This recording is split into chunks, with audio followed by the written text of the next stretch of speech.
Details have emerged of how on the morning of December the 15th, Russia sent hundreds of North Korean soldiers to storm the left flank of the Ukrainian Armed Forces defense in the Kursk region. The North Koreans were dropped into no man's land on a clear December morning, with neither the cover of darkness nor, apparently, the concern of their generals. Dressed in green uniforms of the Russian army, the Koreans made no attempt to seek cover and were quickly spotted crossing a snowy field by a Ukrainian drone. The Times writes, as a veteran of the battle for Bakhmut, 35-year-old Special Forces officer Vitaly noted apparently the Koreans had the same simple order: to attack or die, as the Wagnerites. Seeing such a large group moving together was like a dream for our mortar and machine gunners. I don't know if they all died, but let's say the attack was stopped pretty quickly, the fighter noted. According to the Pentagon, hundreds of young Koreans died. Ghastly photos of wax corpses lying in the snow were quickly posted online. One video showed a Russian soldier trying to burn the face of a dead North Korean to hide his ethnicity. The publication said, it is recalled that there are about 11,000 North Korean soldiers in the Kursk region ready to engage in battle. The Ukrainians have nicknamed their new enemies Gooks, a racist nickname used by American troops during the Vietnam War. The term was borrowed from Francis Ford Coppola's 1979 film Apocalypse Now about the monstrous horror of war. The Times added, it is also stated that Putin may receive a maximum of 100,000 troops from the DPRK. However, there is no sign of mobilization of these additional troops, and it will take 3 months to send them to the front lines. According to Lieutenant General Sergei Nayev, the Ukrainian Armed Forces can hold territory in the Kursk region for at least a month and maybe longer, depending on resources. The entry of North Korean troops into combat operations against Ukraine in the Kursk region of Russia was difficult for Pyongyang's forces. However, the DPRK troops were able to adapt, writes Business Insider. Ukrainian forces have dealt devastating blows to North Korean units, according to intelligence and footage obtained by Radio Free Europe/Radio Liberty. Video footage shows groups of soldiers becoming easy targets for Ukrainian drones. North Korean troops are operating in large groups in the open, unaware of the threat from modern technology such as drones, Ukrainian intelligence officials say.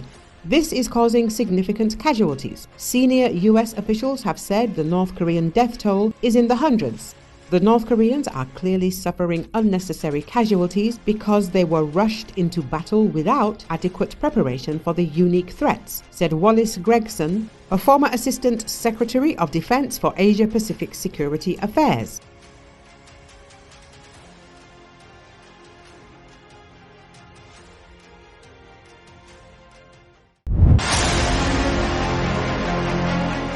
During the full-scale war of the Russian Federation against Ukraine, the Russian army lost more than 600 aircraft, in particular, more than 300 military planes. Ukrainian military and political observer Alexander Kovalenko analyzed how many and what kind of aircraft the Russian Federation lost and produced in 2024.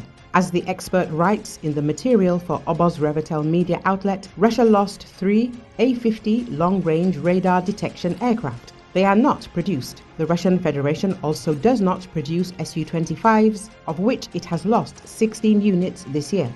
The picture for other aircraft looks like this. Su-27, 1 aircraft, lost. No production. Su-30, 2. Su-30, 2. Su-34, 18. Su-35, 2. Su-57, 2. MiG-31, 1 aircraft. No production. Il-22, 1 aircraft. No production. Il-76, 2 aircraft. Tu-22M3, 3 aircraft. No production. Unspecified type, 2 aircraft.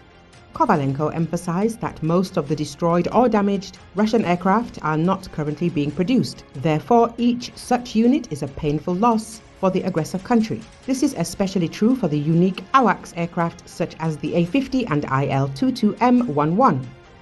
As for aircraft production, the peak year in the history of modern Russian aircraft manufacturing was 2014. Then, according to The Observer, the Russian Aerospace Forces received 101 combat aircraft of various types. In subsequent years, the figures began to fall. In 2015, 89 units were produced. In 2016, 72. In 2017, 49. And in 2018, 51. In 2019, 20. And the same in 2021. In 2022, when the Russian Federation began a full-scale invasion of Ukraine, the aerospace forces of the aggressor country received 29 new and modernized fighters. We are talking about 6 Su-57, 7 Su-35, 10 Su-34, 4 Su-30SM and 2 Yak-130. 2023-26 aircraft were delivered, including Su-57-2. 2 aircraft were identified, although Russian sources envisaged a batch of 8 units. Su-35, 10, Su-34, 6, Su-30SM, 4, Yak-130, 4. Thus, in the period from 2019 and during the full-scale war, the Russian aerospace forces received up to 30 combat and combat training aircraft annually.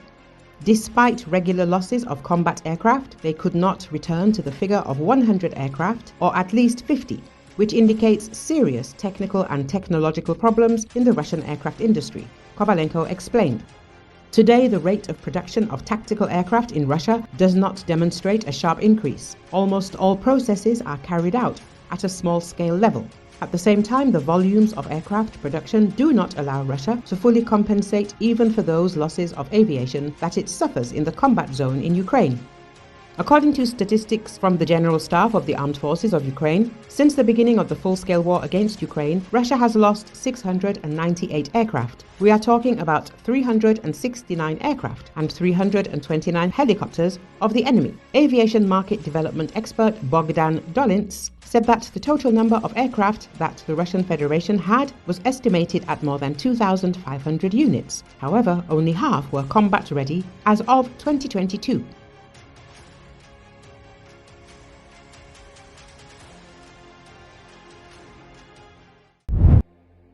The man accused of killing United Healthcare's CEO was whisked back to New York by plane and helicopter Thursday to face new federal charges of stalking and murder, which could bring the death penalty if he's convicted. Luigi Mangione was held without bail following a Manhattan federal court appearance that occurred shortly after he was returned to New York.